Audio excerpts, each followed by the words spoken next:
simbolizaba esta posibilidad, ¿no? Aquí sigo. Tanto no del osado presupuesto revocó la intención arrepentida, la vista que intentó descomedida en vano hacer alarde contra objeto que excede en excelencia las líneas visuales, contra el sol digo, cuerpo luminoso, cuyos rayos castigos son fogoso de fuerzas desiguales, despreciando, castigan rayo a rayo, el confiado, antes atrevido y ya llorado ensayo, necia experiencia que costosa tanto fue que Ícaro ya su propio llanto lo anegó enternecido. Bueno, entonces está aquí jugando, ¿no? Pues con lo que puede ser el sol literal y el sol simbólico. Ícaro, pues recuerden, es esta figura de la mitología griega que pues quiere reclamar, quiere volar hacia el sol, es hijo de Dédalo. Su padre le construye estas alas de cera, ¿no? Para que pueda volar hacia el sol, y el sol las derrite y él cae y muere, ¿no? Entonces, aquí está utilizando el sol de la luz física, ¿no? Como metáfora del sol espiritual, pero tenemos que entender que no es una metáfora de...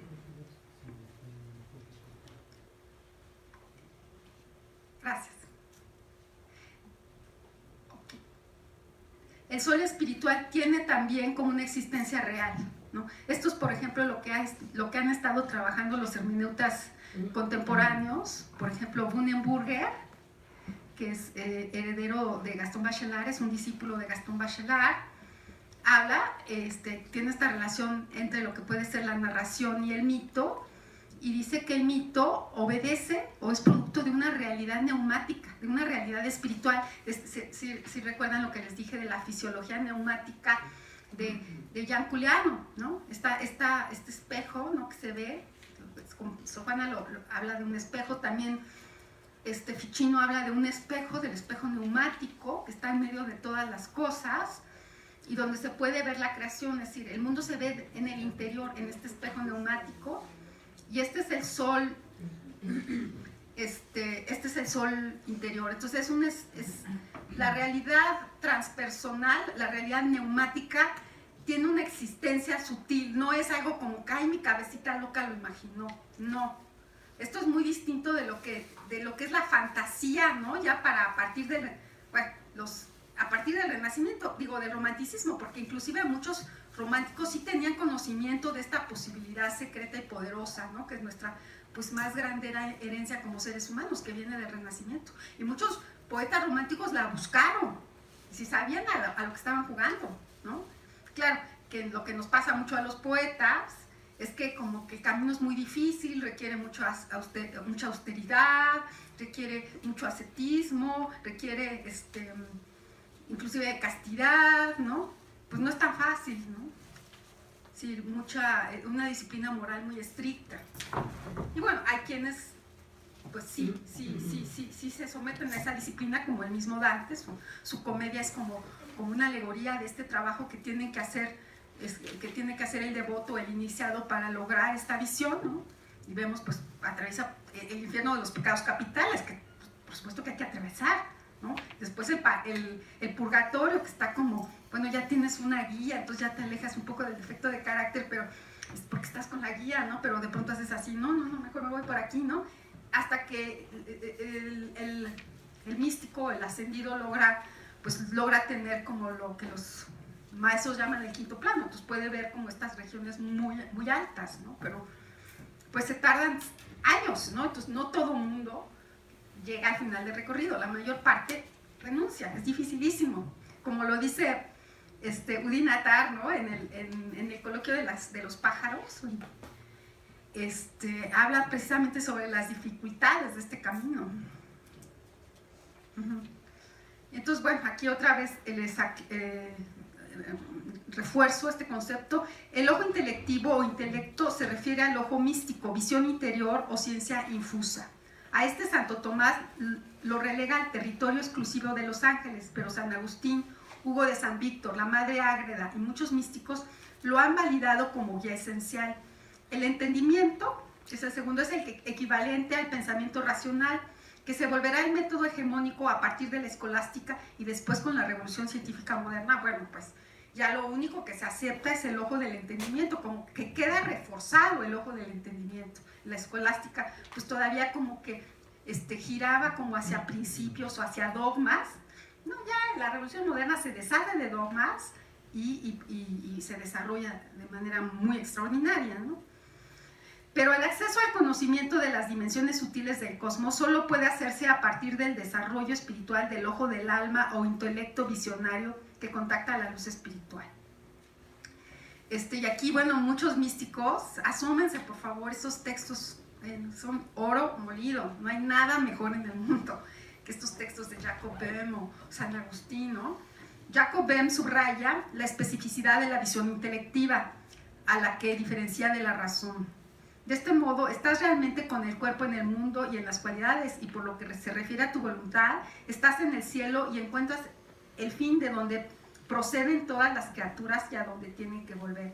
Así puedes considerar exteriormente todas las cosas con la razón e interiormente con el intelecto, y reinar en y sobre todas las cosas con Cristo, a quien es dado todo poder en el cielo y en la tierra. Es aquí y un poco este esquema, ¿no? Para que veamos cómo, que viene de Luis de Granada, ¿no? Cómo había dos, como estaba dividido. Ya nosotros entendemos intelecto y razón, se han vuelto conceptos prácticamente, son sinónimos, pero no lo eran, ¿no? No lo eran en el Renacimiento. Aquí tenemos la mens o intelecto, que es el órgano de la visión espiritual, ¿no? Y la razón o entendimiento, que está abajo. Y el alma racional o prima, ¿no? Está compuesta por estos dos niveles y tiene, por supuesto, que una jerarquía, ¿no? Está el alma racional o prima, después venía abajo el alma secunda o sensible, formada por los sentidos interiores, que son la fantasía, la memoria, la imaginativa y la estimativa. Es esto lo que podemos, pues los griegos llamaban la doxa, ¿no? La doxa, nuestras opiniones, nuestras sensaciones, nuestras como intuiciones vivenciales, ¿no? Que deben estar sujetas pues tanto a la razón, ¿no? Porque la razón también es una guía, pero es una guía hasta cierto punto.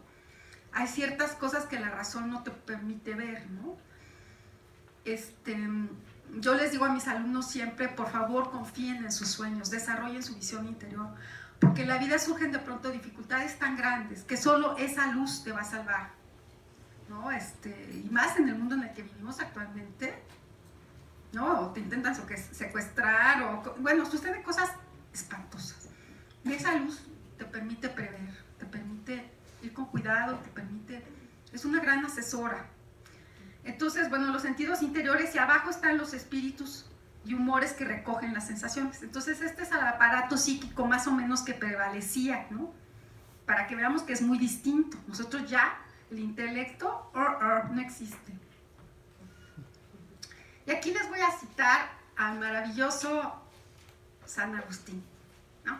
Dice, la naturaleza de esta luz no es física y es muy diferente a la luz que ven los ojos físicos, según lo aclara San Agustín, quien vivió el encuentro con ella. Y aquí los desafío una traducción.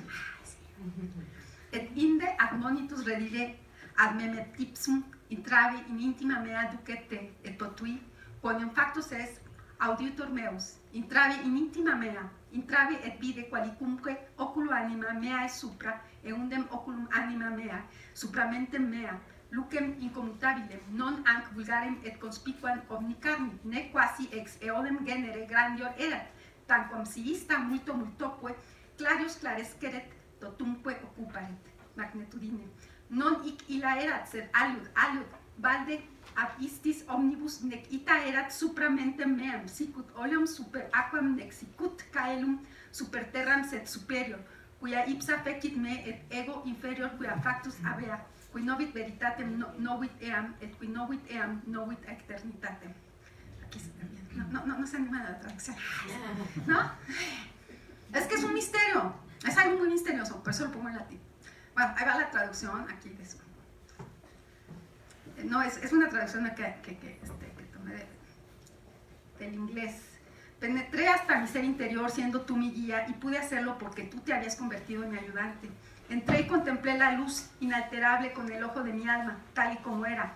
por encima del mismo ojo del alma, más arriba de la mente. No era esta luz corriente que puede ver todo ser humano, tampoco era, por así decirlo, una mayor de la misma clase, como si el resplandor de esta fuera muchas veces más brillante, o como si su grandeza fuera a llenar todo el espacio. No era así la luz, sino otra, muy distinta, muy diferente de todas estas. Aquel que conoce la verdad sabe que es esa luz, y aquel que la conoce, y aquel que la conozca conocerá la eternidad. Esto es como muy interesante, ¿no? Por eso, digamos, en este momento se puede hablar como de la verdad con mayúsculas, ¿no? Que de alguna manera la verdad está en la mens de Dios, ¿no? Y está esta luz superior que es como casi equivalente a Dios mismo. Porque esa es la verdad que se ve con esta luz interna, ¿no? Señala San Agustín que esta luz no es una luz superior, no a modo del aceite que flota sobre el agua o el cielo sobre la tierra, sino porque es la luz creadora, y Él está por debajo de ella porque fue creado por ella. Es uno de los más grandes misterios y de las cosas más maravillosas, el cómo poder entrar en contacto con esta experiencia, ¿no? Esta luz, lux, ¿no? Porque lo sacó de San Agustín. Lux no es la luz, ¿no? Lux, vámonos al siglo IV. Guía es de carácter transpersonal y aparece en el interior para ir reorientando la vida al mostrar como en rayos X la configuración moral y espiritual de lo existente. Esta lux conduce a los devotos por diferentes niveles de preparación espiritual hacia una comprensión cada vez más profunda. Aquí lo vuelvo a hacer. Signatum est in nobis lumen vultus tui, Domine, non emin lumen no sumus quod illuminat omnem hominem, sed illuminamur a te ut qui fuimus aliquando tenebra simus lux in te, o si viderent internum aeternam. San Agustín. Marcada está en nosotros la luz de tu rostro, Señor. No somos nosotros en esa luz que ilumina toda alma. Fuimos iluminados por ti para que aquellos que fuimos oscuridad pudiéramos ser luz en ti. ¿Cómo me gustaría que pudieran ver la luz eterna de nuestro interior? Es decir, como este deseo que todo el mundo pudiera como acceder a esta luz, ¿no? Y la Madre Ágreda, ¿no? Que es otra gran visionaria y de verdad otra mística muy, muy competente, dice: esta lucerna va delante de mí enderezando mis caminos. ¿No? Y recuerden el relato de Böhm, aquí no lo cito, pero cómo de pronto se topa con esta luz, ¿no? Y él entra a esta luz y de pronto se le abre, ¿no? Según el relato de Jacob Böhm, en este abismo de lux está cifrado el cosmos, con cada una de sus regiones en su totalidad. Lo vi en el interior de mí mismo como un gran abismo, pues tuve una vista completa del universo, como una compleja y dinámica plenitud dentro de la cual todas las cosas están ocultas y contenidas. Pero me fue imposible explicar aquello. Bueno, yo estoy corriendo como si...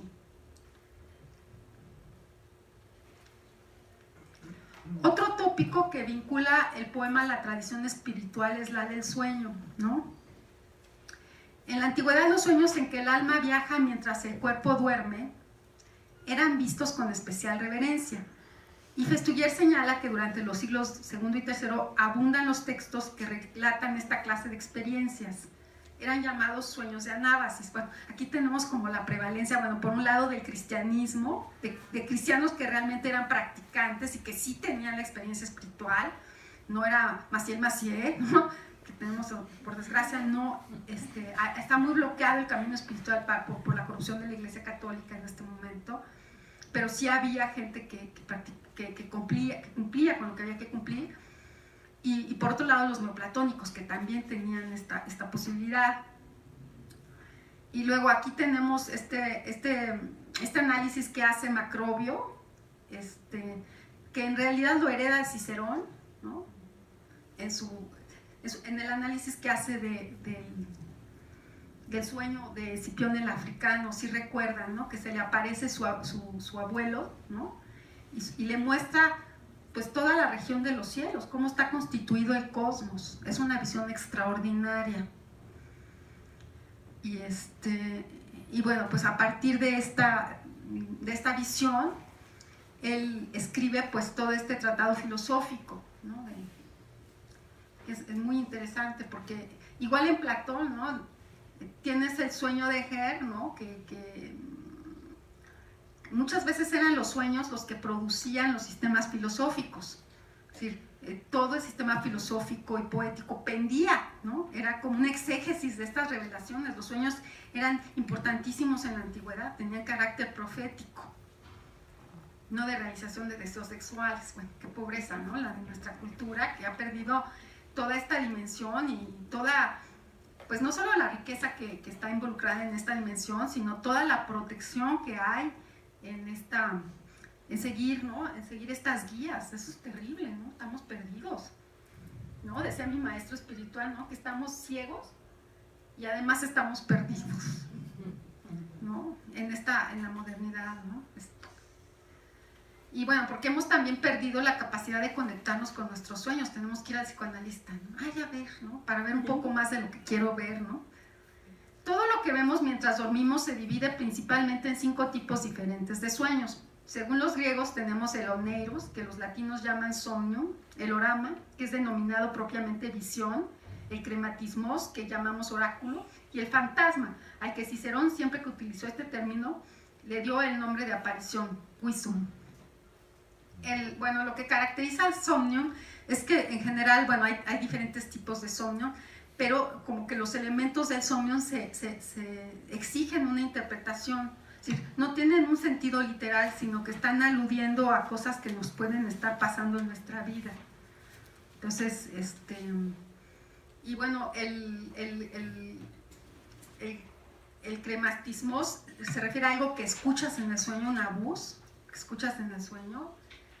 El órama en griego, que es denominado visión, vicio, donde alguien se aparece, ¿no? Una visión, y el fantasma,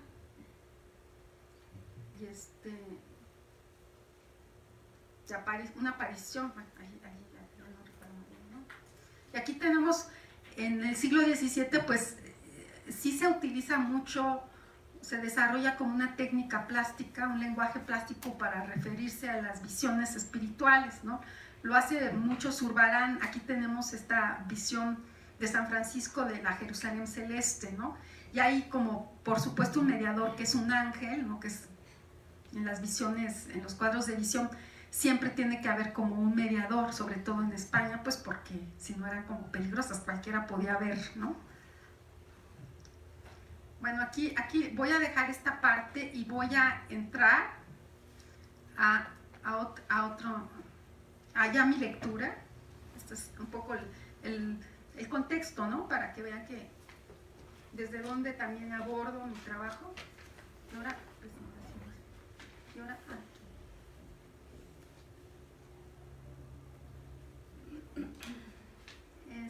Primero sueño.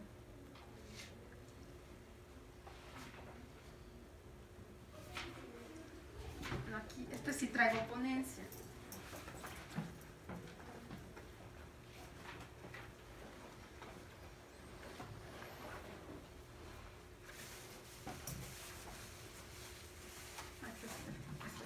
Tengo acá.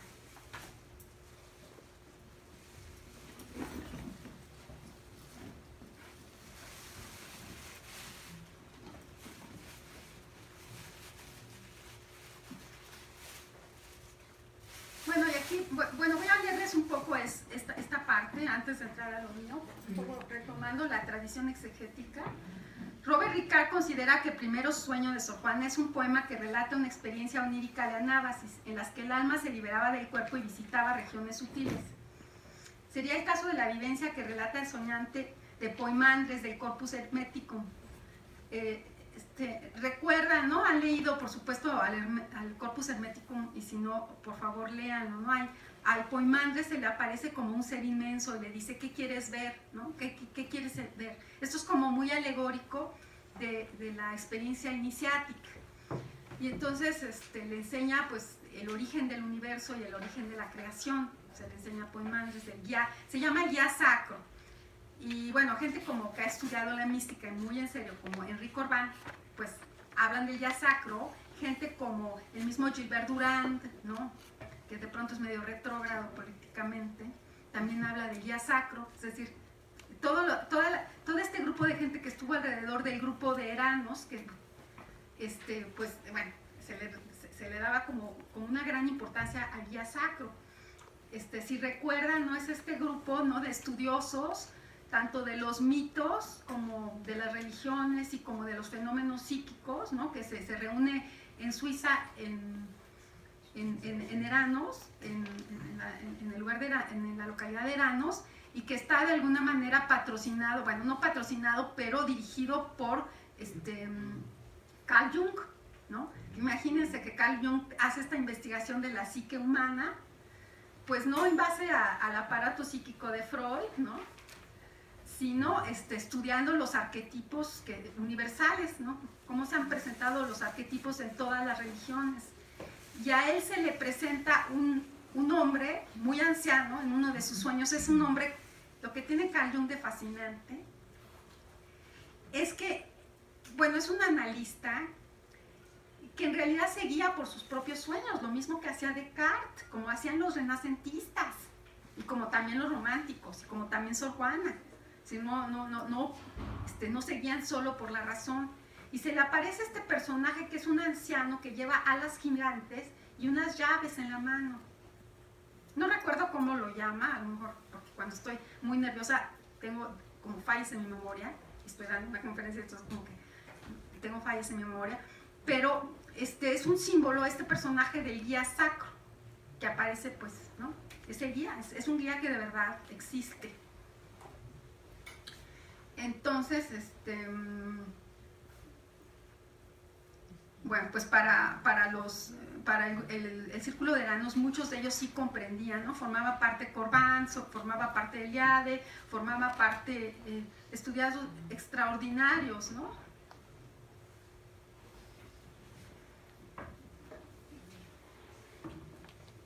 Y bueno, pues es una línea muy distinta a la del grupo Eranos, a la de Robert Ricard y el Paz, que es mucho más ilustrado, ¿no? A pesar de que es genial y dice cosas geniales también. También en esta línea considera que la experiencia onírica Paz de Sor Juana no fue real y es meramente simbólica del deseo por el conocimiento que Sor Juana tuvo toda su vida. Es decir, lo que va a decir Paz es que este sueño pues, no fue real, es meramente un procedimiento, un recurso literario. Otro de los grandes sueños supuestamente literarios, pero no, yo no creo que son literarios, es el de Petrarca en Los Triunfos. Los triunfos todos, cada uno de estos carruajes es emblemático de cada una de las etapas que tienes que atravesar en tu desarrollo espiritual, ¿no? Primero está el amor, ¿no? Por Dios, ¿no? Y con todos estos seres que han sido como, que fueron en su juventud, ¿no? Con todos estos personajes clásicos y históricos que han sido presa de la lujuria. Sí, ¿no? Juveniles, ¿no? Que híjoles, es un yugo fuerte, ¿no? En la gente joven es terrible, ¿no? El amor físico, la atracción y el instinto es durísimo, ¿no? Pero se topa con esta maravillosa Laura, y ella pues al furor de este joven poeta le dice: cálmate, papá, cálmate. Y entonces el siguiente triunfo es la castidad, ¿no? Pero después ella muere, ¿no? Y este relato que hace Petrarca, ¿no? En sus triunfos de la muerte de Laura es de las cosas más bellas que hay, ¿no? No es una cosa, una exquisitez infinita, ¿no? Después sigue la muerte, después sigue el tiempo, ¿no? Que borra todo, después la fama, no recuerdo el orden, y después la eternidad, ¿no? Entonces son carros alegóricos que representan estas etapas, ¿no? Hasta lograr la eternidad, que sería, bueno, pues ya la corona mística, ¿no?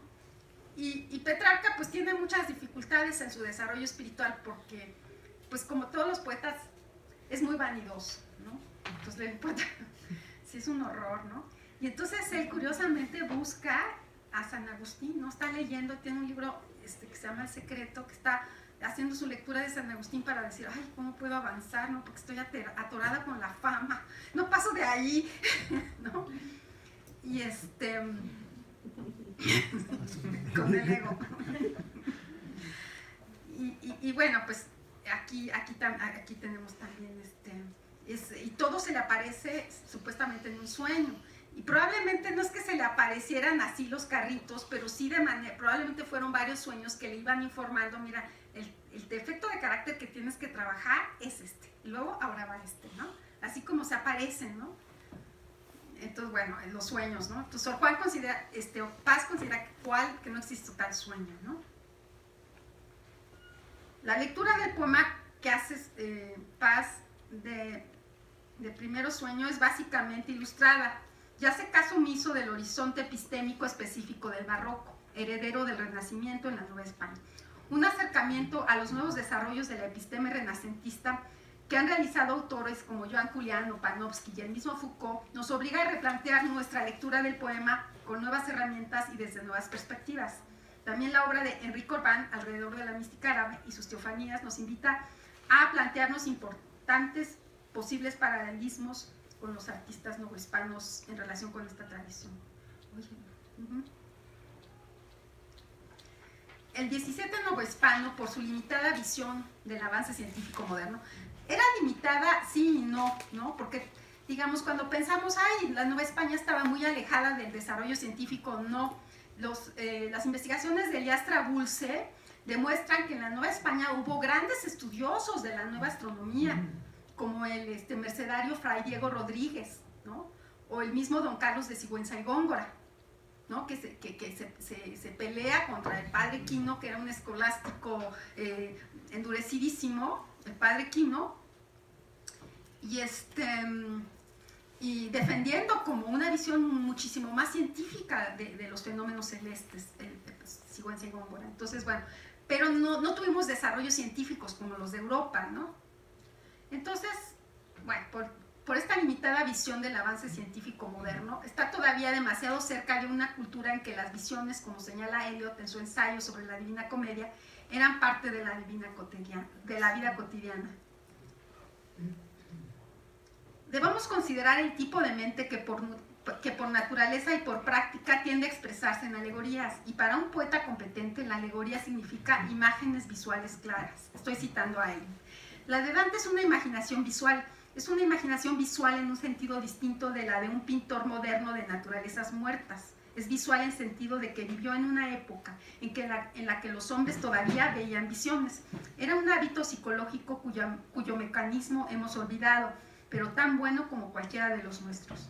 Nosotros ya solo tenemos sueños y hemos olvidado que tener visiones, una práctica actualmente relegada a los locos y a los ignorantes, era una forma más significativa, interesante y disciplinada que la del soñar.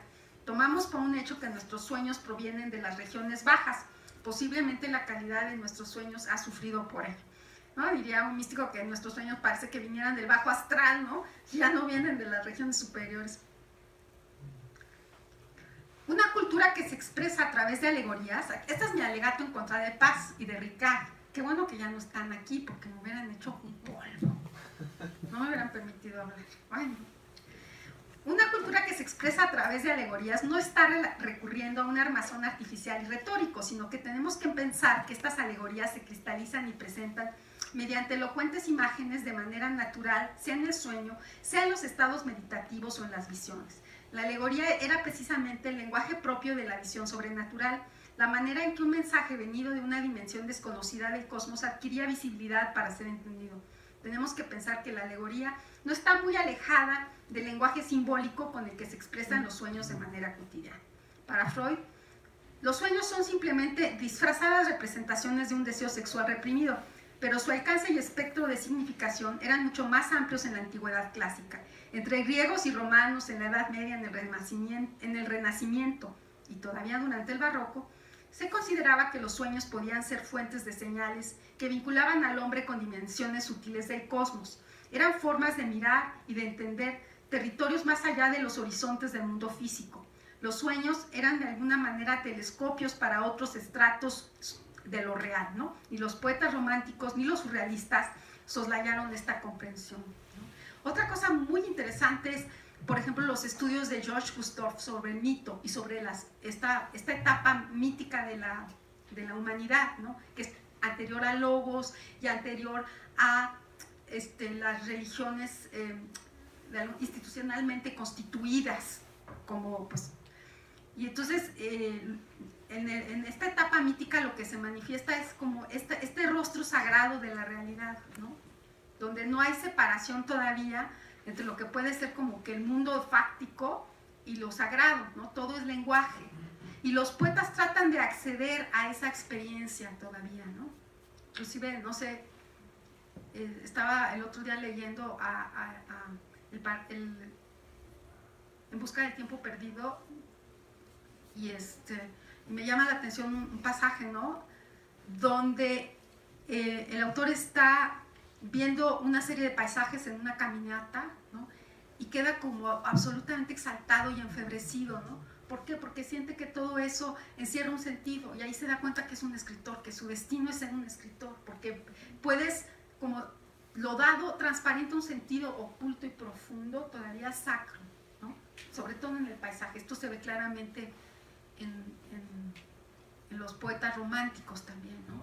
Entonces esta experiencia es la experiencia que viven los poetas, era la experiencia también que vivían los chamanes en la antigüedad, ¿no? También entre los druidas, ¿no? El sacerdote era un poeta, era el guía del pueblo, porque tenía como abierta esta sensibilidad, ¿no? Para entender las señales, para detectarlas y luego para entenderlas. Entonces, por eso los sueños son tan importantes.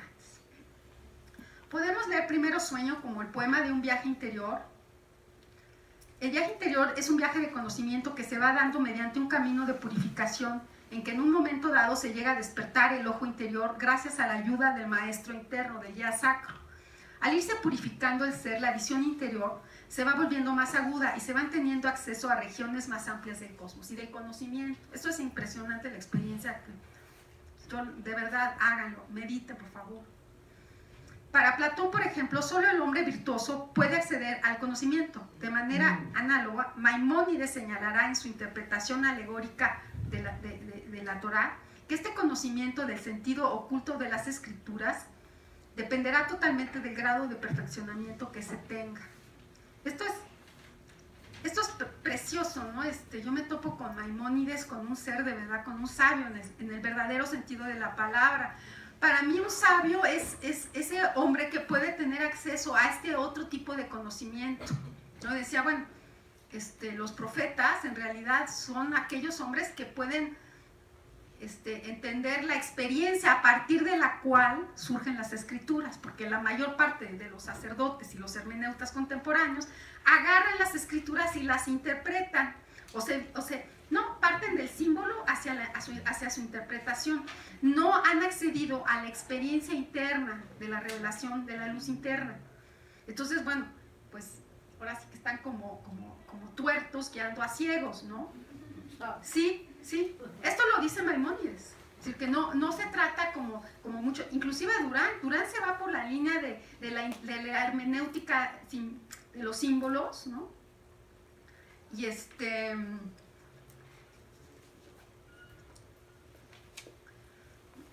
pero no llega, no es un hombre que pudo desarrollar esta otra experiencia. Entonces, también mucho de la hermenéutica simbólica contemporánea se queda en esta superficie de la interpretación del texto sacro, de la alegoría, sin que hay pocos, ¿no? Quizá, bueno, no me atrevo a decir, ¿no? Pero que sí han tenido la experiencia y pueden hablar de ella. Probablemente Joan Juliano sí fue un hombre que, inclusive por los conflictos políticos que vivió, fue un hombre que fue asesinado muy joven, ¿no? Y tiene obras prodigiosas, Joan Juliano, ¿no? Sí lo entendió. El camino interior es un camino de autoconocimiento y perfeccionamiento paulatino, tal como lo entendieron también los renacentistas. No voy a ir tan rápido porque si no... Hay, según Pico de la Mirandola, una paideia renacentista que se da a través de la poesía, ¿no? Aquí lo que es interesante de los renacentistas es como que sistematizaron este camino para su época, ¿no? Entonces ellos hablan pues de la poesía, ¿no? Que suaviza lo pulsional. Aquí están las musas, está Apolo, ¿no? Que la dialéctica, ¿no? que ordena las ideas, y las ciencias naturales con la filosofía y la teología, ¿no? Que el último, por supuesto, es la teología, pero había que pasar, ¿no? Entonces, para los renacentistas, También para los románticos, el estudio de la poesía era fundamental en su pedagogía, en esta paideia, ¿no? Es la base del conocimiento de la poesía. Y aquí tenemos a Pico de la Mirandola y sus equivalencias interculturales en el discurso sobre la dignidad del hombre, ¿no? Como él establece esto que les digo, ¿no? Este modelo universal, ¿no? En donde, no sé, tenemos su relación con los misterios mosaicos y cristianos, judíos y cristianos, con los griegos, con los caldeos y con los arcángeles tradicionales. Es decir, todos estos símbolos o estas alegorías tienen como una equivalencia. Y aquí tenemos a Ficino en el Epítome Aion. Aquí tenemos otra vez estos 4 niveles: el furor poético, los tonos de las musas que expulsan la disonancia, que permite distinguir un buen de un mal caballo; el furor místico, Dionisios, conduce las partes de la mente con que es venerada la divinidad, de lo plural a la unidad del todo, pone los caballos frente al auriga y después al carro. El furor profético es el de Apolo, es el de la mente y de todo, conduce a la mente a la unidad del alma con el vaticinio, dirige el carro en función de la mente del auriga. Y el furor erótico, Venus, el alma busca la unidad en Dios a través del enardecimiento hacia lo bueno. Es como muy interesante en Ficino, en sus escritos primero, el primero de los furores es el erótico, ¿no? Que nos invita a través de la belleza física a aspirar a la belleza ideal, ¿no? Pero aquí no, aquí lo pone al final, se ve que ya tenía más avance, que es esta como búsqueda del bien y esta búsqueda munitiva. Y aquí están como estos furores, ¿no? Como también llevan a lo mismo, ¿no? Y esta carta Peregrino Ayo, que está como desglosada, pero bueno. Y aquí tenemos el sistema de la teología platónica, ¿no? Están las almas de los animales y los seres. En la Tierra cada elemento tiene su alma. Hay 12 almas principales para cada esfera. Dentro de la esfera de las estrellas físicas están los animales zodiacales con una estrella corazón. Luego están las 12 almas de las esferas o musas. Arriba de ellas está el Anima Mundi, que está dirigiendo todo esto. Arriba del Anima Mundi están las inteligencias angélicas, que están desencarnadas. Después arriba la mente divina o Apolo, y arriba el Uno o Apolo. ¿Habría en primeros sueños, nos preguntamos, implícito un camino de perfeccionamiento moral para acceder a la visión privilegiada de un sueño de anábasis? Lo primero que nos llama la atención es la cercanía del poema con la literatura emblemática didáctica de la época. Bueno, aquí está esto y aquí lo voy a dejar, ¿no? Bueno, y aquí voy a leerles la ponencia y ya dejo esto acá y ustedes después me hacen preguntas. 2 creo, porque me tengo que ir. Frente a un modelo epistémico que ya en el 17 empieza a destruir el lugar del sujeto renacentista, Sor Juana levanta todavía el faro epistémico de la integridad psíquica transmitido por Platón a través de siglos de neoplatonismo. La virtud era para este y futuros neoplatónicos, tanto alejandrinos como posteriores florentinos, la plataforma de acceso al conocimiento, condición esencial del mismo. Sin autoconocimiento y purificación moral no podía despertarse la conciencia universal que yace latente en la divinidad de la mente. Esta expresión es literal de Ficino, ¿eh? Yo leí la teología platónica, la estoy sacando ahí. Hay una construcción ética del ser que conduce a niveles de conciencia cada vez más amplios, mediante la recepción de la luz espiritual dentro del interior. Es este creciente despertar de la conciencia fundamentada en la ética el que el neoplatonismo, el renacimiento y el barroco procuraron. Otro muy diferente derrotero será el camino de la razón instrumental con su dominio de seres y objetos. Pero este sendero espiritual epistémico, fundamentado en el notice auton, en el descubrimiento del propio ser, será todavía el marco para primero sueño. Al barroco, en su expresión novohispana más acabada, no podemos pensarlo solo como una estética, sino que necesariamente incluye un episteme. Y a esta no puede faltarle tampoco la tercera dimensión de la ética, que es fundante de las anteriores. Retoma nuestro barroco desde un crisol neoplatónico una profunda integración entre conocimiento y ética, donde la una estará desembocando en el umbral de la otra. Ya Platón nos señala a Shirao, igual que lo hacía Sócrates, identifica lo eterno, divino, intelectual e inmortal con la verdadera virtud. Verdad y virtud serán para el ateniense interdependientes. Solo el hombre justo es el verdadero conocedor de sí mismo y de las esencias de las cosas. Solo en él se unifican la comprensión del intelecto y los deseos de la voluntad. Sin virtud para Platón no habrá verdad.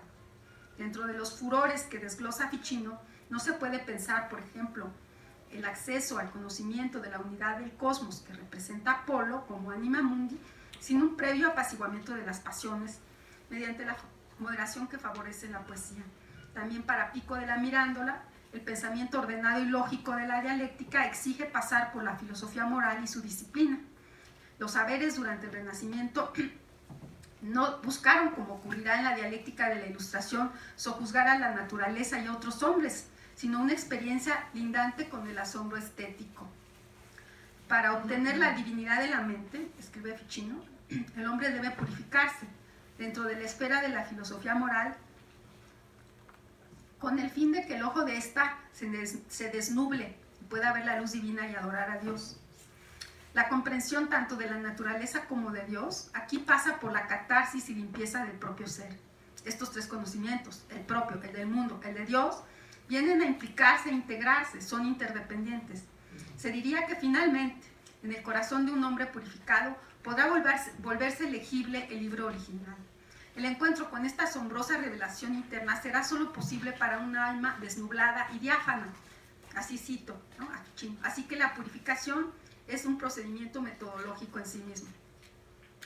Ficino menciona la importancia de la filosofía moral y de la Mirándola de manera más sistemática establecerá el modelo secuencial de 4 disciplinas: la filosofía moral, la dialéctica, la filosofía natural y la teología, siendo la filosofía moral la base para la pirámide ascensional del conocimiento. También el conocimiento en primero sueño podría analogarse con la figura de una pirámide que tendría como cúspide definitiva la unión con Dios, poseyendo como conocimiento el conócete a ti mismo. Recordemos brevemente el recorrido del poema. El poema inicia con un anochecer astronómico proveniente de la exhalada pirámide de vapores de la Tierra. Se adormecen después los animales. Estas lechuzas, búhos, murciélagos, ciervos y delfines tienen también una identidad mítica que invita, según José Pascual Bouchot, a una lectura alegórica del poema. El alma de Sor Juana pasaría paralelamente por una purificación moral que recorre a la incestuosa nictímene lechuza, a las míniades murciélagos desafiantes del patriarcado dionisiaco, al chismoso búho Ascálafo, a la coqueta y esquiva Alcione delfín, al boyerista ciervo Acteón. Todos estos animales míticos se duermen al oscurecer, salvo el águila jupiteriana que vela siempre como emblema de una madurez espiritual prudente y advertida. Después de sosegada la naturaleza y superado el aprendizaje moral, continúa la fisiología del dormir, y ya quietas las oficinas corporales, el alma despierta dentro de un sueño de anábasis o somnio universal, donde alcanza a ver la totalidad de la creación en el espejo neumático, aquí alegorizado por el inmenso azogue del faro de Alejandría. Al toparse con el ingente azogue, el alma dirige sus ojos de águila, al gran sol. Sí, aquí está el poema. El alma dirige sus ojos de águila al gran sol interior y remonta a máxima altura. Bajo sus pies apercibe yacente al universo entero, pero aunque capte con visión intelectiva un esbozo de la totalidad, no puede desglosar su orden con el entendimiento. Aquí está este conflicto que se da en el 17 entre intelecto y entendimiento, como que se exigiría un acoplamiento de estos dos caminos, y ahí está el fracaso de Sor Juana. Bueno, y émula de Faetón se derrumba ante una empresa que excede su potencia. Sor Juana intenta en un segundo momento ascender la pirámide cognitiva desde la base mediante el método discursivo, siguiendo las categorías aristotélicas entretejidas a la cadena del ser, pero se ve derrotada por su imposibilidad de responder a las preguntas más sencillas. La monja se desploma de esta segunda ascensión, imitando la conflagración de Ícaro y su carruaje solar. Al final del poema se dará el soleado despertar de la durmiente. Una paideia moral análoga a la florentina parece estar presente en la lectura alegórica de Primero Sueño que propone José Pascual Bouchot de las presencias mitológicas de Nictímene Mínidas a scala Foaction en la parte de El sueño del cosmos, como emblemas o jeroglíficos que simbolizarían etapas oscuras a superar en el camino de purificación interior. Los búhos, los murciélagos, son símbolos de lo sacrílego, por las transgresiones que míticamente se les atribuyen. Ludwig Fahn, en su hipótesis psicoanalítica, interpretó tales figuras como símbolos de concepción, de alumbramiento y de regazo materno, los cuales, junto con la pirámide fálica y la luna materna, configurarían por entero el complejo edípico de la poetisa. Sin palabras. Me rechina Fahn por patriarcal, por machista, por burda y por...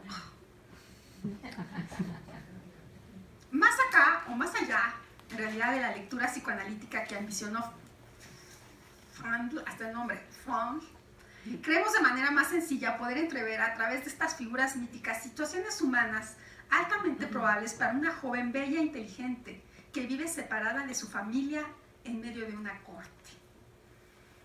¿Cómo dejar de pensar en alguna atracción emocional a alguna interesantísima pero prohibida figura de autoridad por parte de la adolescente Juana, en la Nictímene que desea profanar el hecho de su padre y es por ello convertida en ave?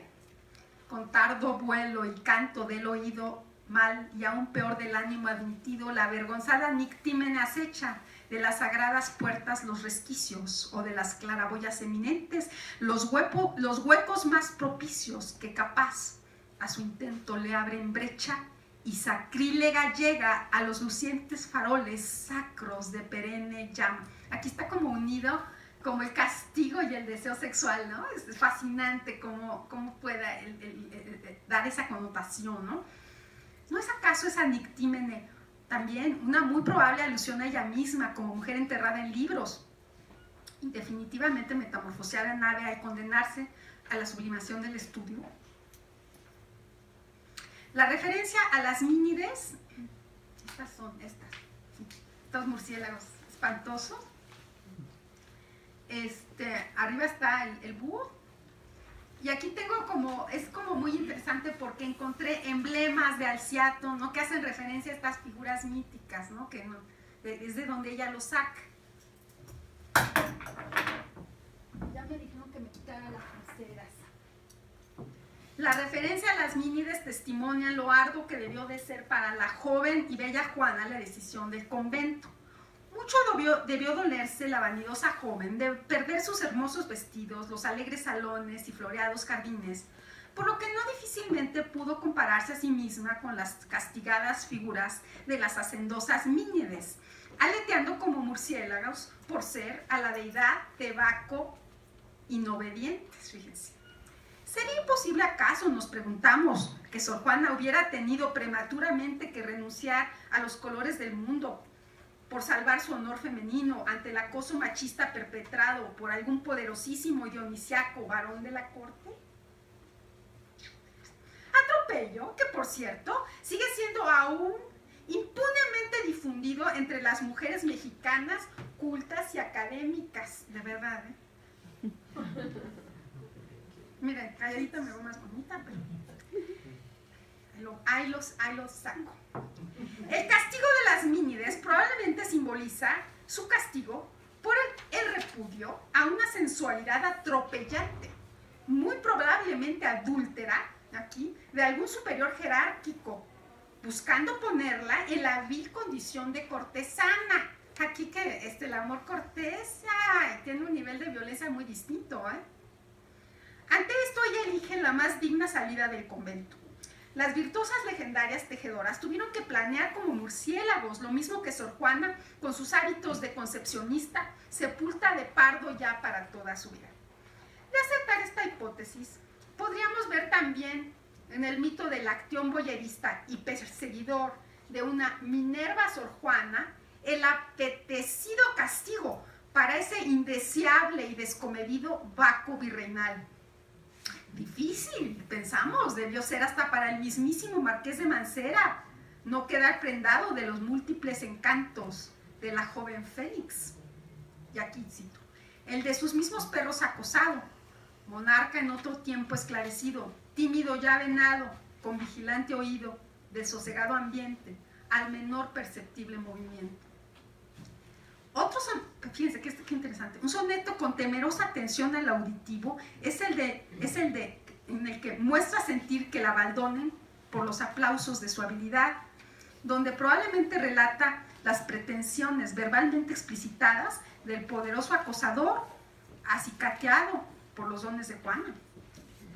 Fíjense lo que dice ella: tan grande hallado mi delito ha sido, que por castigo de él o por tormento, no basta el que adelante el pensamiento, sino que previenes al oído. Aquí hay una amenaza, ¿sí? La brutal humillación del acoso además se disfraza con el dudoso privilegio de convertirse en la favorita del virrey o de algún poderoso. Dísteme aplausos para más baldones, subirme hiciste para penas tales, y aún pienso que me dieron tus traiciones, penas a mi desdicha desiguales, porque viéndome rica de tus dones, nadie tuviese lástima de mis males. Digo, está mucho. Así que cuando ustedes terminen, pues dijo la conferencia. Muy lastimero privilegio debió parecerle en efecto a Juana el ser perseguida privada de virrey, ¿no? Un brutal atropello a la integridad femenina por parte de un hombre principal y poderoso, análogo al que pensamos probable, es también expresado por dos sentidísimos sonetos dedicados a la muerte de Lucrecia. Uno engrandece el hecho de Lucrecia y nueva alabanza del hecho mismo. En el primero de ellos, Sor Juana insinúa que el dolor de la humillación por la violencia de Tarquino debió de ser tan grande que Lucrecia no necesitó puñal para morir, pues ese filo metálico provocaba menor dolor que la herida sufrida. Ay, miren, aquí tengo. Que la herida sufrida en su honra, y hasta hacía mengua de su honrado sentimiento. Que lo del suicidio era peccata minuta, ¿no? La destrucción del honor te destruye de manera tan brutal que no necesitas suicidarte. Oh, famosa Lucrecia, gentil dama, de cuyo ensangrentado noble pecho salió la sangre que extinguió a despecho del rey injusto la lasciva llama. Oh, con cuánta razón el mundo aclama tu virtud, pues por premio de tal hecho, aún es para tus sienes cerco estrecho la amplísima corona de tu fama. Pues si el modo de tu fin violento puedes borrar del tiempo y sus anales, quita la punta de puñal sangriento con que pusiste fin a tantos males, que es mengua de tu honrado sentimiento, decir que te ayudaste de puñales. Yo creo que aquí Sor Juana es como muy autobiográfica en todos estos sonetos, sobre todo estos sonetos cortesanos, ¿no? Juana, igual que Lucrecia, iba seguramente a morir del terrible vejamen sin necesidad de herirse a ella misma después con arma blanca. ¿Habría aquí una suerte de súplica, de compasión, algún aspirante virreinal a Tarquino, mediante la confesión del dolor indefectiblemente mortal que ello le provoca allí? En el segundo soneto a Lucrecia, Juana describe la paradójica dinámica de un acoso sexual de este tipo, en el que la pasión criminal del brutal asaltante se ve enardecida por el rechazo que genera la honradez de la víctima. Arde furioso y la amorosa Tea crece en la resistencia de tu honra con tanta privación más obstinada. No, es terrible lo del acoso sexual, de verdad. Recordemos que Tarquino es general de los ejércitos, en el texto de Ovidio, y muy probablemente encarnaba al mismísimo Marqués de Mancera, hijo simbólico del rey y general de las huestes novohispanas. Podríamos extender nuestra hipótesis a incluir también el personaje de Colatino, esposo de la bella y codiciada Lucrecia y subalterno de Tarquino. En la leyenda clásica, Tarquino envía a su oficial Colatino a una misión peligrosa para poder acercarse a Lucrecia. Colatino podría ser ese misterioso y reiterado Fabio de muchos de los poemas amorosos de Sor Juana, Tarquino Mancera en nuestra historia paralela. envidioso de Colatino Fabio, manda a este alguna misión peligrosa en la que perece. Queda la virtuosa Lucrecia Juana, desprovista definitivamente de la protección y amor de su Fabio Colatino, y abandonada a la intempestuosa intemperie libidinal de Tarquino Mancera. Debió ocurrir una despedida de Sor Juana de su amado Fabio Colatino por viaje ordenado por Tarquino Mancera, cuya anticipada ausencia tanto va a lamentar en el romance con que en sentidos afectos prelude al dolor de una ausencia. Allí Sor Juana confiesa conmovedora su pasión y sufrimiento ante la ausencia del amado. Fíjense lo que dice: porque va borrando el agua lo que va dictando el fuego, ¿no? El amor y el dolor, ¿no? Es que es maravilloso. Una subsiguiente noticia de la muerte de Colatino Fabio debió desgarrarla brutalmente, tal como lo expresa en la lira, que expresan el sentimiento que padece una mujer de su marido muerto. Esta lira también curiosamente está dedicada al muy amado y fino amante Fabio. A estos peñascos rudos, mudos testigos del dolor que siento, que solo siente mudos, pudiera yo fiarles mi tormento. Si acaso de mis penas lo terrible no infunde lengua y voz en lo insensible, quiero contar mis males. ¿No estaría acaso en la decisión de Juana de ingresar al convento, involucrada esta dramática situación, el duelo de una irreparable viudez amorosa ante la muerte imprevista de su Fabio Colatino por un lado y el terror por otro al atropello de su honor por Tarquino Mancera? ¿No es este espantoso acoso sumado a la irreparable pérdida amorosa lo que hace en la decisión del convento tan perentoria y punzantemente dolorosa, lo que hace la decisión del convento, lo que hace la decisión del convento tan perentoria y punzantemente dolorosa, tan acelerada, inevitable y terrible? Aquí cito. Fíjense, aquí está relatada toda la historia en este poema. Nomás se han fijado los exégetas en los dos últimos endecasílabos. Pero ahí está. Si del fogoso bruto ponderara la furia desbocada en la carrera, el jinete prudente, nunca hubiera quien con discreta mano lo enfrenara. Sí, ¿cómo que con discreta mano vas a enfrenar a un acosador, verdad? Pero si hubiera alguno tan osado que no obstante el peligro, al mismo Apolo quisiese gobernar, con atrevida mano el rápido carro en luz bañado, todo lo hiciera y no tomara solo, estado que ha de ser toda la vida. Fíjense aquí como el tema como del jinete, que es precioso, ¿no? El conductor de las riendas, el jinete que conduce las riendas, ¿no? de Apolo, ¿no? Que es por supuesto Ícaro, aquí es Faetón más bien, y por otro lado a este como caballo desbocado del impulso sexual de un acosador, ¿no? Y ella cree que con discreción, ¿no? Muy amablemente lo vas a detener, ¿no? Dice, bueno, pues es que estúpida, ¿no? Y pues se da cuenta, no lo puedo detener. Es de las vivencias que tienes, que no puedes detener al acosador. No deja Sor Juana aquí de lamentarse de su falta de imprevisión ante la furia desbocada del fogoso bruto Tarquino Mancera. Es interesante la mención del audaz Faetón conduciendo el carro solar, figura con la que Sor Juana se habrá de identificar en Primero Sueño y que aquí anticipa su elaboración. Aquí este ascenso solar, ¿no? Hacia la luz solar, aquí está como, bueno, ok, voy a ser monja y qué horror, y este estado me choca. Ah, bueno, pues está la promesa de esta posibilidad que también puedo realizar, ¿no? Como poeta. En el sueño, en la parte correspondiente del sueño del cosmos, aparece la mención de Alcione, personaje de las metamorfosis de Ovidio, quien transformaba en peces a sus amantes. Alcione llega a casarse con Ceyx, rey de Traquis en Tralia. En una ocasión Ceyx marcha claros en Jonia para consultar el oráculo, pero naufraga. Alcione, formada por Morfeo de esta muerte, se lanza desesperada al mar. Fíjense aquí como que es muy interesante, ¿no? En este mito, Morfeo es el dios de los sueños, pero ella sueña que muere su amante y está absolutamente cierta de que ha muerto su esposo, ¿no? Es decir, los sueños informaban. Aquí nada de que hay que un deseo sexual reprimido. No, aquí ella lo ve en sueños y sabe que va a pasar, ¿no? Aquí, el papel de los sueños. Apiadándose, bueno, ella se lanza al mar, ¿no?, desesperada, y apiadándose de ellos, los dioses transformaron a esta pareja en alciones. Podríamos ver a la Sor Juana, todavía muy joven e irresistible, como a una alcione divertida con sus desaires a múltiples adoradores. Este juego infantil y algo cruento pudiera haber sido recordado como merecedor del castigo de la viudez. A esta juvenil petulancia quizás Sor Juana achaca el sufrimiento por la muerte del hombre finalmente elegido.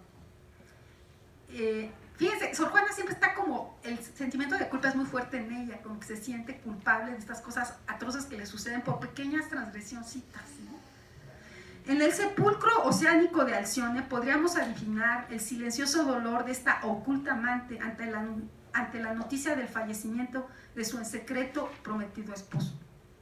La joven Juana, que a tantos implacablemente, seguramente sometió a descolones, se veía tajantemente condenada a su vez a soledad absoluta. Igualmente está dedicado a Fabio el romance, en que cultamente expresa menos aversión de la que afectaba un enojo. En otro momento también declara a Fabio, bajo esforzados disimulos, como su apasionada predilección respecto al más insípido Silvio que la pretende, que resuelve con ingenuidad sobre el problema entre las instancias de la obligación y el afecto. También a Fabio está dedicado su soneto amoroso. Resuelve la cuestión de cuál ser más molesto en encontradas correspondencias, amar o aborrecer. Seguramente no, había varios, ¿no? Bueno, a lo mejor era el mismo, bueno, había varios que le estaban molestando, ¿no? No faltan los celos respecto a un Fabio atraído, quizás por alguna coqueta poderosa. Enseña cómo un solo empleo en amar es razón y conveniencia.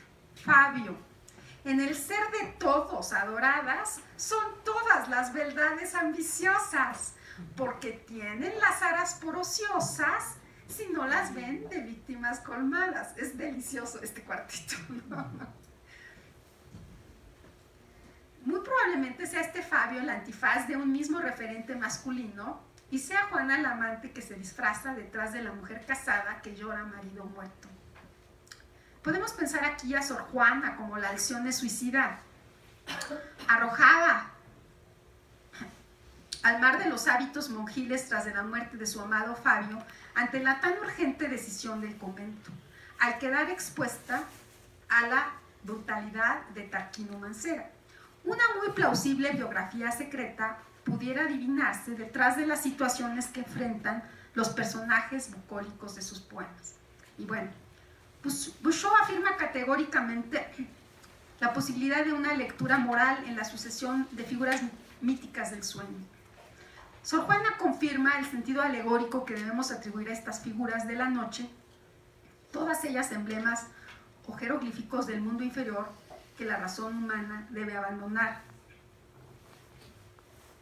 Siguiendo esta línea interpretativa, sería oportuno observar que el último emblema de la serie corresponde al águila, Júpiter, el ave generosa, que para no darse por entero al descanso, guarda en uno de sus pies el cálculo pequeño. Símbolo es el águila de la majestad cautelosa e insomne, causa que ha hecho misteriosa circular denotando la corona en círculo dorado, que el afán no es menos continuado. Esta ave que nunca muere podría ser en la lectura moral el emblema de un alma que ya ha conquistado la realeza en el permanente cuidado de sí misma. Estaríamos con este emblema ante un alma virtuosa y triunfadora sobre las seducciones y peligros del mundo, al que ya puede sobrevolar como reina. Podríamos pensar que en Sor Juana este acceso a la posibilidad del águila se acelera por su abrupta decisión de ingresar al convento con sus obligatorias pérdidas mundanas y represiones pulsionales. Convertida ya en águila, el alma puede lograr dejar su cuidado entre las azucenas olvidado y volar más alto, según las tradiciones místicas. De hecho, a partir de la mención del águila se inicia en el poema el dormir fisiológico que llevará a la final elación del somnio. Consideramos, por tanto, acercándonos a Bouchot, que la sucesión de figuras míticas del imperio silencioso y del sueño del mundo inferior estaría conformando la secuencia de lo que fue un personal aprendizaje de filosofía moral que acercaría a Sor Juana a las paidillas análogas de Pico de la Mirándola, Marsilio Ficino y Fernán Pérez de Oliva. Bueno, aquí acabó mi texto, entonces no sé si quieren hacer alguna pregunta.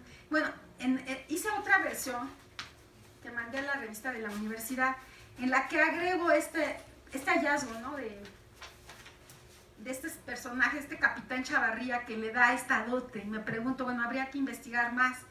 No conozco tampoco qué tanto se ha investigado sobre el tema, ¿no? Pero sería interesante, ¿no? Paz dice que seguramente leyó esta paleografía que salió en la revista de la universidad sobre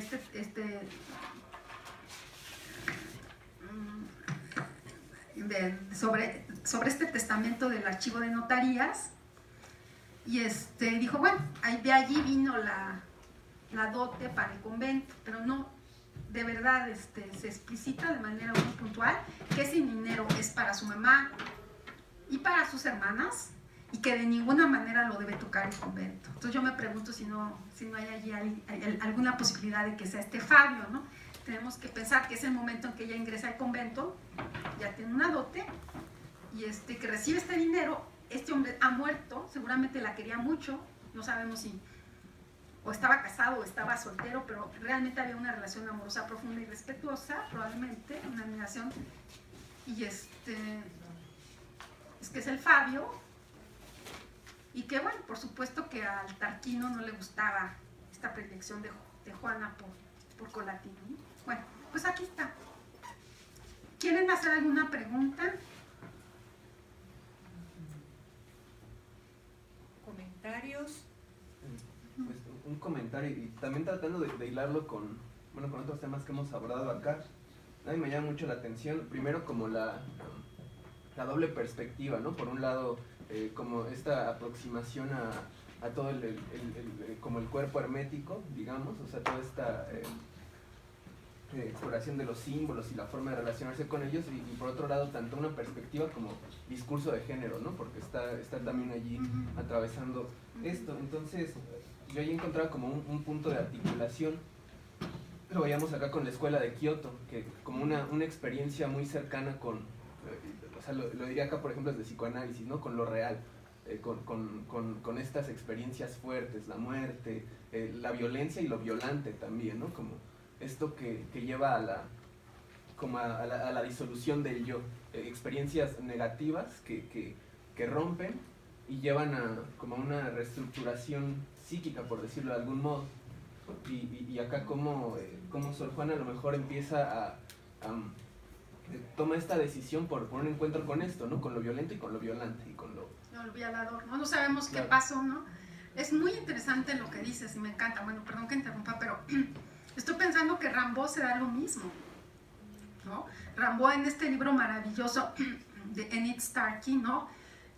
Bueno, analiza cómo ya ven que él está viajando desde Charleville hasta París, ¿no? Invitado por Verlaine, y por supuesto no tiene dinero. En uno de estos viajes se va caminando hasta París, y llega a París durante la Comuna, y un tipejo asqueroso lo viola, el caporal, el famoso caporal, ¿no?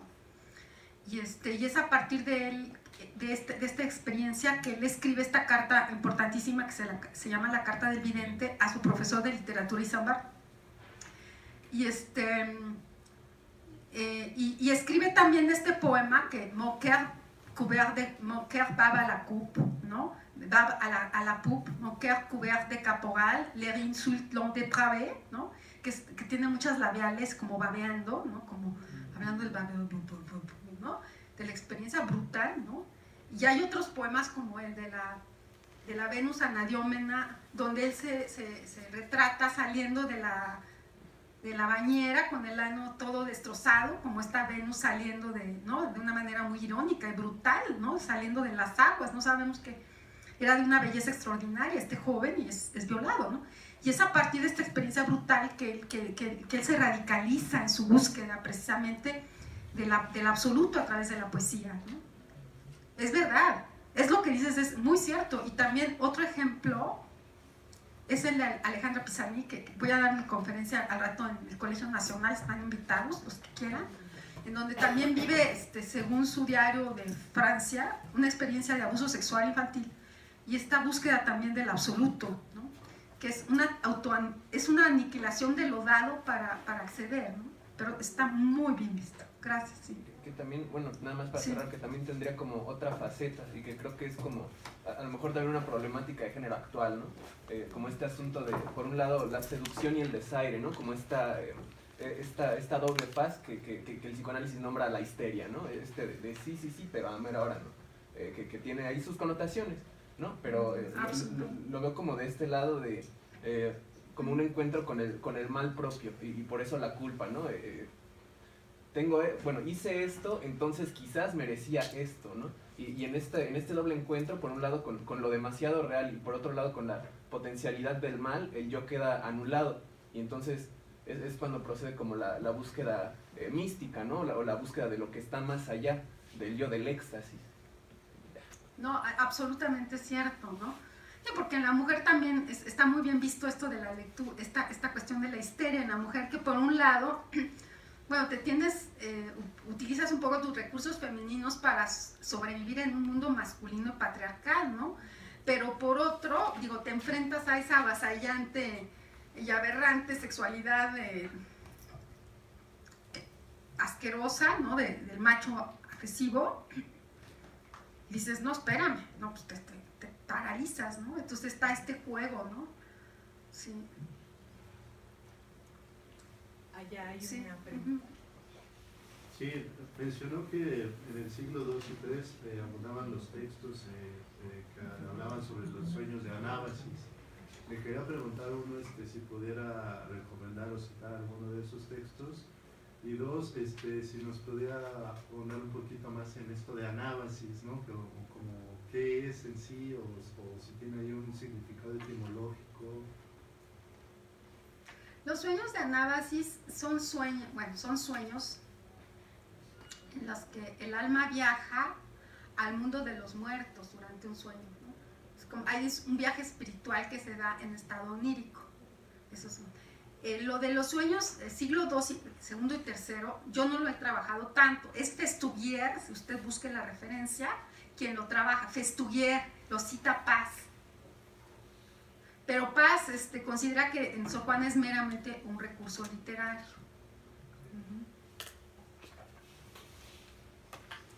Bueno, pues un aplauso grande para la doctora Verónica. Le hago agradeciéndole su contribución, sus conocimientos y su alegría para exponer. Y aquí le entrego de parte de nuestro proyecto su constancia. Y bueno, si tuvieran algunas preguntas en el futuro, pueden escribirnos, ya saben, al Facebook o al correo del curso, y las preguntas las hacemos llegar a los profesores a los que ustedes quieran preguntar algo, aclarar algo o pedirles algo de bibliografía. Nosotros seremos los intermediarios. Si los doctores nos permiten darle su correo, bueno, ya será una decisión de cada profesor, ¿no? Entonces, pues muchas gracias por su asistencia. Les recuerdo que el otro miércoles tenemos una visita extraordinaria de una doctora que tiene a su cargo ni más ni menos que el archivo de Rose Mantau, un poeta chileno que es un místico actual.